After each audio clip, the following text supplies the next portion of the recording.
Сіздермен мен Фариза. Бүгін сіздермен үй жағдайында лагманның қамырын дайындайтын боламыз. Соңына дейін менімен бірге болыңыздар.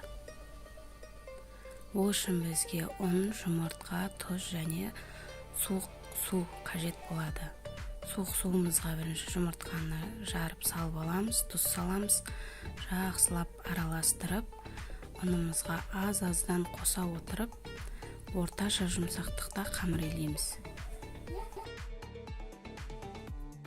Иленген қамырымызды демалтырып, тағы 2-3 рет илейтін боламыз. Міне мен 2-3 рет иледім, қамырымыз дайын. Осындай тептегі шылтырақ қамыр болу керек. Енді дайын болған қамырымызға май жаға отырып, тегістеп орташа қылып жайып аламыз. Кейін видеода көрсетілгендей етіп ұзын шағылып, бөліктерге бөліп аламыз.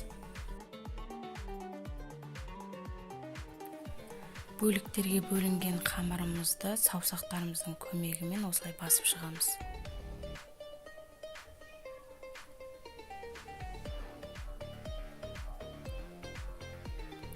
Кейін тағы да май жағамыз.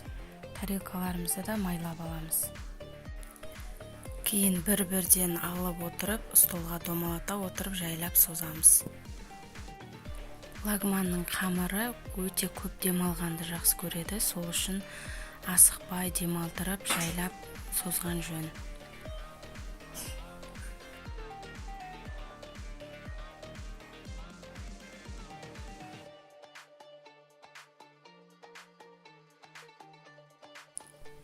Біріншісін осы видеода көрсетілгендей қалыңдықта жайып аламыз. Кейін майланған тарелкеге видеода көрсетілгендей етіп жинап шығамыз. Үстіне жинауға болады, ортасына май жағып отырамыз. Осылайша жинап, қамырымызды 20-30 минутқа тындырып қоямыз.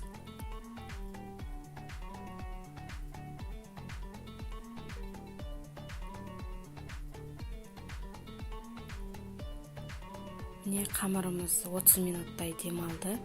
Енді шетінен ала отырып, осылай асықпай жайлап созамыз. Қамыр өзі созылғанға дейін созамыз, одан қатты тартып жібермейміз, үзіліп кетеді.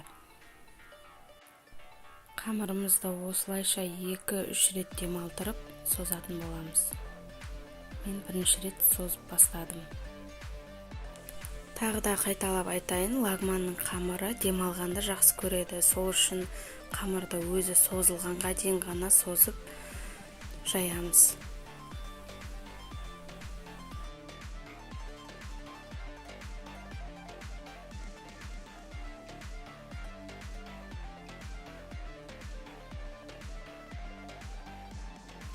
Қамырымызды бірінші рет созып болдық, енді міне екінші рет созамыз.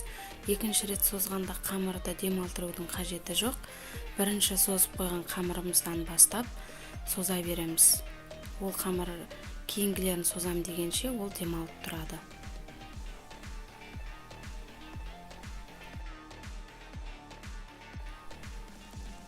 Міне қамырымызды екінші рет созып болдық, енді үшінші рет созамыз.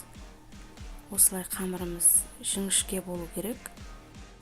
Егер де менің каналыма тіркелмеген болсаңыз, тіркеліп, лайк басып, қоңыраушаны басып қоюды ұмытпаңыз. Бұдан да басқа көптеген рецепттермен бөлісетін боламын. Және де достарыңызбен бөлісе отырыңыз. Кейінгі видеоларда лагманның подлебімен жасауды бөлісетін боламын сіздермен.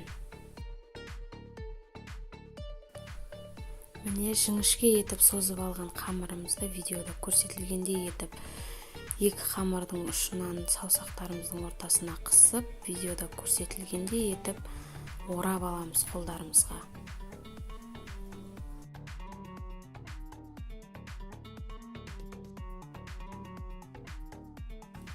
Енді қолымызға орап алған қамырды столдың үстіне 2-3 рет ұрып аламыз. Міне осымен дайын қамырымыз. Енді пісіреміз. Қайнап тұрған ыстық суға тұз салып, қамырды салып, осылай видеода көрсетілгендей вилкамен 2-3 рет араластырып, ортасын ашып аламыз. Сонан соң қақпағын жауып, қайнағанға дейін қоямыз.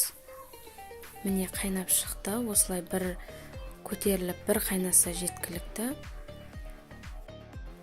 Пісіп шыққан қамырымызды тарелкаға салып, кішкене майлап қоямыз, бір-біріне жабысып қалмау үшін. Майласаңыздар да болады, или болмаса суық суға бір салып алып қойсаңыздар да болады. Міне қамырымыз дайын болды. Көріп тұрғандарыңыздай өте жіңішке, судырылақ бір келкі қамыр болды. Сіздер де жасап көріңіздер.